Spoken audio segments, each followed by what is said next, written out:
Here's the part nobody was ready for. The largest welfare fraud raid in FBI history wasn't about a corner store skimming EBT cards. It ended in a 2-story embassy with 7 servers and no diplomats.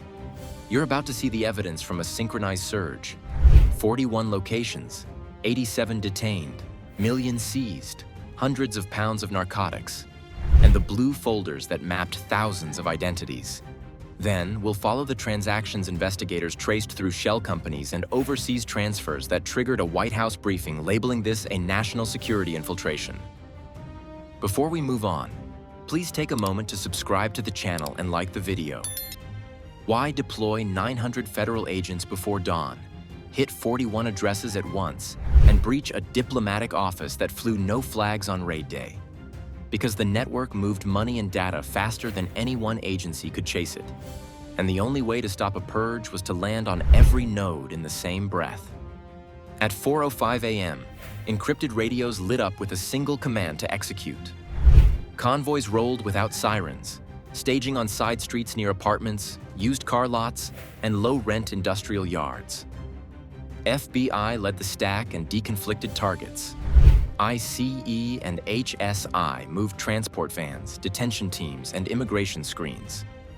DEA routed units toward suspected narcotics nodes and prepped chem-safe evidence kits. By 4:20, breachers were on porches and warehouse doors, while a command post tracked each team's green light as warrants opened in sequence. Street level, it looked like routine service of papers.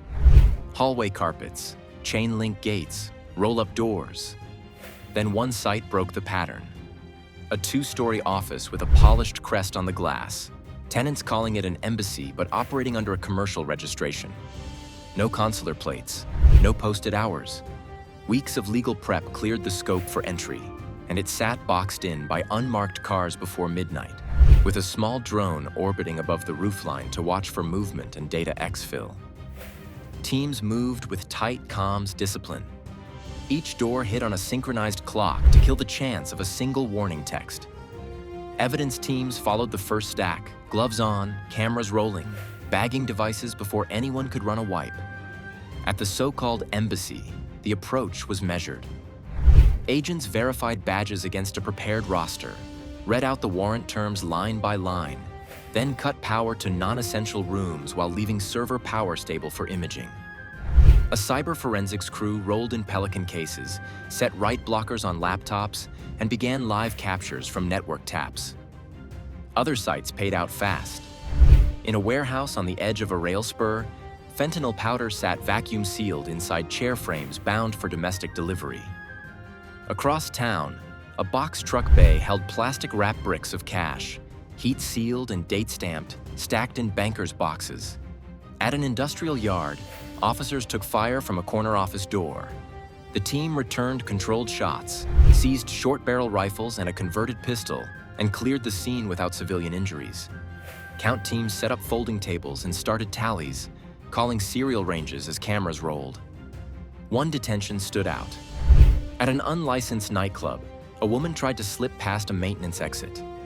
Her bag carried 3 IDs with different names, the same face, and prepaid cards loaded from multiple benefit accounts. Later checks linked her to a set of rentals used for short-term hosting and to messaging handles tied to recruitment for sex work. She sat down in an interview room as analysts mapped the overlap. Back at the coordination office, the paper trail matched the street seizures.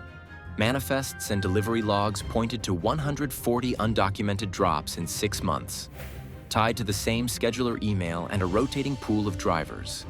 Whiteboards listed city codes and dates. Desks held folders labeled by metro area with running balances and notes on which stores could move cash fastest. The inner room answered why the warrants had to land together.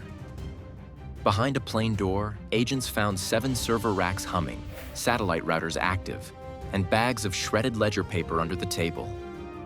No policy binders, no consular files, just live systems and routing gear.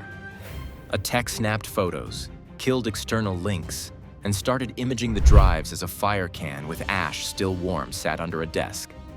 With the hardware secured and the uplinks quiet, attention shifted to the desks themselves. Rows of blue folders tagged by month and city, sitting under a wall clock that hadn't been set for daylight savings. The tabs promised names, numbers, and pathways. And the next hour would turn those tabs into a map. Those blue folders weren't office clutter. They were the index of the whole machine. Inside, agents found rows of names lined up with phone numbers, addresses, and the exact benefit programs tied to each identity. Notes tracked recertification dates and card limits. Each sheet carried a payout line, like a payroll ledger, except the employer was the state and the hours worked were fiction. The 7 servers next door acted like dispatch, queuing transactions and routing them out of sight, then back into the network's accounts with barely a pause. What looks like petty skimming turned out to be measured in tens of millions across half a year. Forensic pulls from the folders and mirrored drives tallied $61 million in fraudulent benefit payments in 6 months. Separate lanes moved more.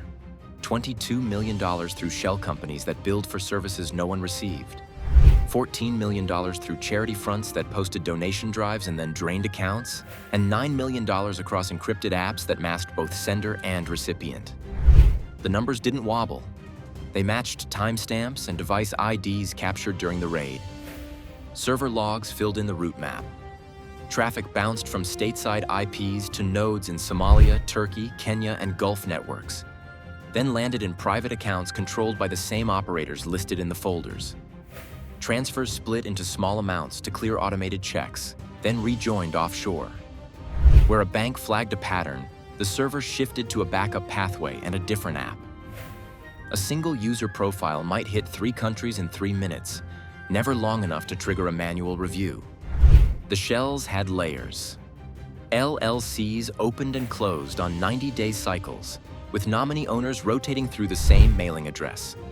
Used car lots ran identical invoices for reconditioning and freight that matched no vehicle on the lot. Industrial exporters declared parts shipments with inflated values, then booked refunds and credits through sister companies. Each entity kept clean tax filings and basic payroll, enough to pass a quick look. When a state agency sent a letter, the company dissolved and reappeared with a new registration and a slightly altered name. One case showed the flow end to end. Disability and housing benefits hit a business account tied to a cleaning service with no staff. The balance split across 2 remittance corridors, one to East Africa through a mobile money operator, one to a Gulf exchange under a vendor invoice. Weeks later, both streams reconverged in overseas wallets that HSI and Treasury analysts had already flagged in separate cases.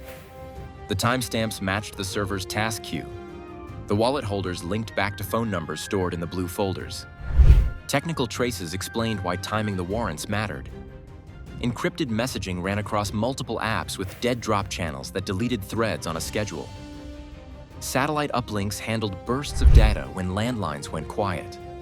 On the servers, deletion scripts sat armed, ready to wipe logs if a panic code hit the system. The knock at the wrong door first, and the rest would have gone dark in seconds.